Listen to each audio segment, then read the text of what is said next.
Back dominant is the question. Is it back or leg dominant? But when we talk about back pain, as you'll see in a moment, it's not quite that simple. Before I go there, I've got the second most important question. There are two. And the second most important question is your pain constant or intermittent? Now,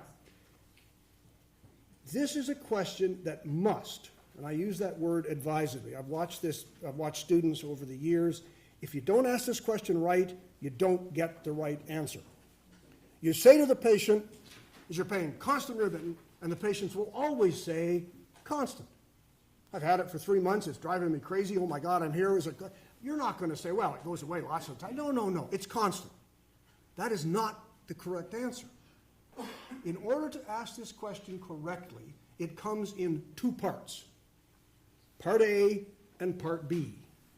Part A, is there ever a time, best time of day, best day of the month, best season of the year, happiest day of your life, is there ever a time when the pain stops and I know it comes back? I know you've had it for 6 months, but is there ever a moment in your day when your pain stops and it comes back? The key word, of course, is stops and. It's an English word that you don't use enough of. Is there a time when your pain stops and it comes right back? And what does the patient say to me? The patient says, well, if I lie on my left side and do this, my pain stops, but as soon as I move, it comes right back. That's fine. That's all I need to hear. Is there ever a moment in your day when your pain stops and it comes back? That's Part A. That's only Part A. Part B, I hate Part B. I really hate Part B. Part B says, when your pain stops, does it stop completely? Is it absolutely gone? This is essential. What does the patient say? Well, when I lay on my left side, my pain stops. As soon as I move, it comes right back. So you're telling me when you're on your left side, your pain goes away completely. And the patient says, well, not completely. Well, if it doesn't go away completely, it doesn't go away. I need you to tell me that your pain at some point in your day is absolutely, totally gone. Patients with, I love it, intermittent, back-dominant pain have a benign mechanical condition, full stop. Now think that one through. They don't have cancer. If their pain is truly intermittent, it is not a malignancy. I lectured to a group of oncologists. There's a scary audience for me. And you know what they told me at the end of my lecture? They said, the biggest problem we have in our oncology group is convincing people with mechanical back pain that they don't have cancer in their spine, because they're so sure that any pain they have must be and they said, you know how we tell? Because the cancers are constant. We're not talking about fluctuation here. Be very clear. I'm not saying it's really bad, it's not so bad, it's really bad, it's not so bad. We're saying it's really bad, it's gone. Absolutely gone. If a patient will tell me their pain is back dominant and truly intermittent, I can look them right in the eye right now and say, you've got a mechanical problem and I can deal with it. That's powerful stuff. Excuse me, Dr. Hall. Is there any syndrome possible for you to have both back and leg pain, or is it one or the other? No, it's almost always both. Okay. And that's why I use the word dominant. That's why I don't talk about back or leg, I talk about back and leg, which is the worst. There's back dominant, and then there was obviously going to be leg dominant. But you're absolutely right, and that's a very important point that we're going to come back to again. But my key question to you is, where is your pain the worst? And your answer will be either back or leg, not both. Now, if it's back dominant, before I do that, if it is constant, I've already given you the sort of outside. It's a malignancy. This is not sloppy medicine. I'm not saying, just chat them up and let them go. I'm saying, listen very carefully. Ask the question right. And if the patient says, my pain never goes away, not for a moment. I'm not saying at this point you say, that's cancer. That's not what I'm saying. What I'm saying is, in your mind now, you're thinking red flag questions. You're right there with Daryl and I are thinking, all right, let's talk about weight loss, let's talk about fevers, let's think red flag. But the key to this, the trigger point is it constant or intermittent?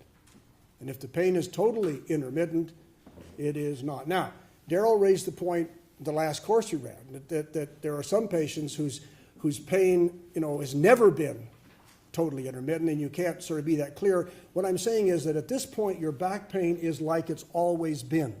There hasn't been a change in your history. So this pain goes away totally, comes back. That's your back pain. That's benign. It could be a systemic condition if it's constant. Dissecting aortic aneurysms do not have intermittent back dominant pain.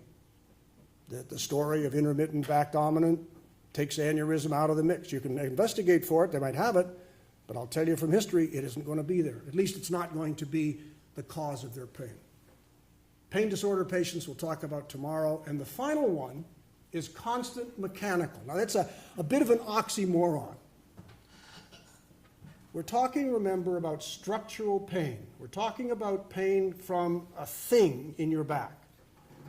If this thing is very sore, and you leave it alone, you don't move it, you don't load it, you just leave it there, but it keeps on hurting, it won't hurt as much, but it won't ever go away completely. That becomes a constant mechanical. Now, to say this, I must be absolutely sure I don't have the top three. So when I come to look you right in the eye and say, you're going to be okay, I hedge just a little when it's constant mechanical.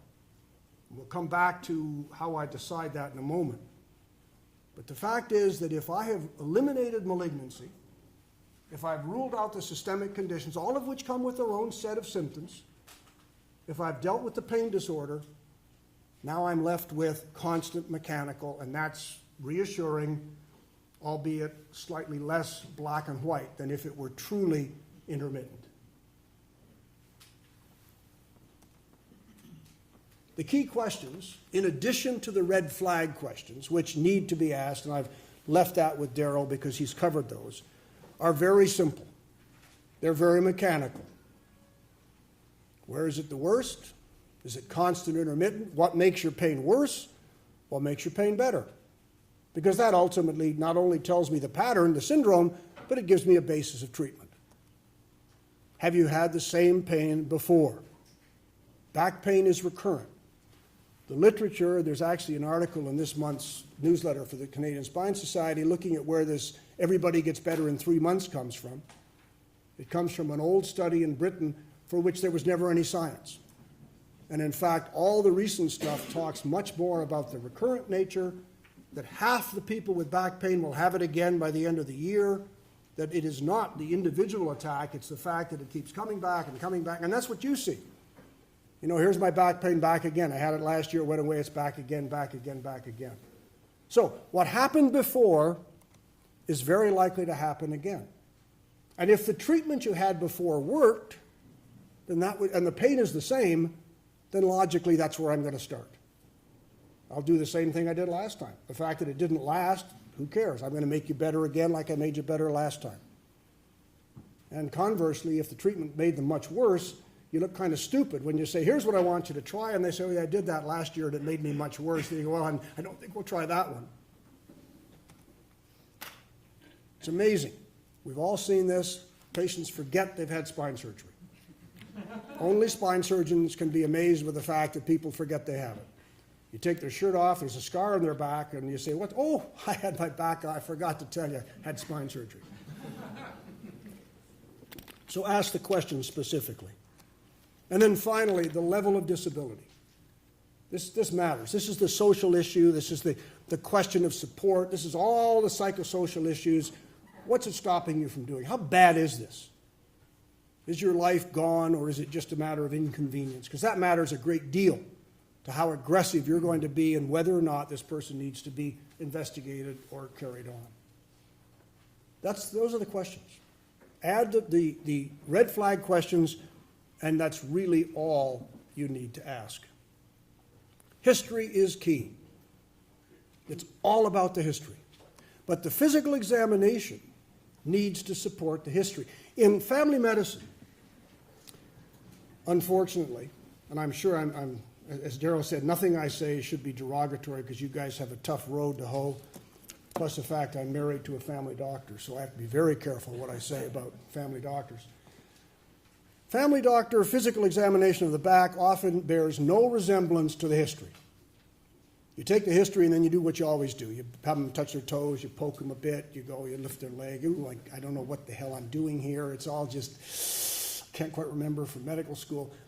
Basically, all the physical should do is back up your history.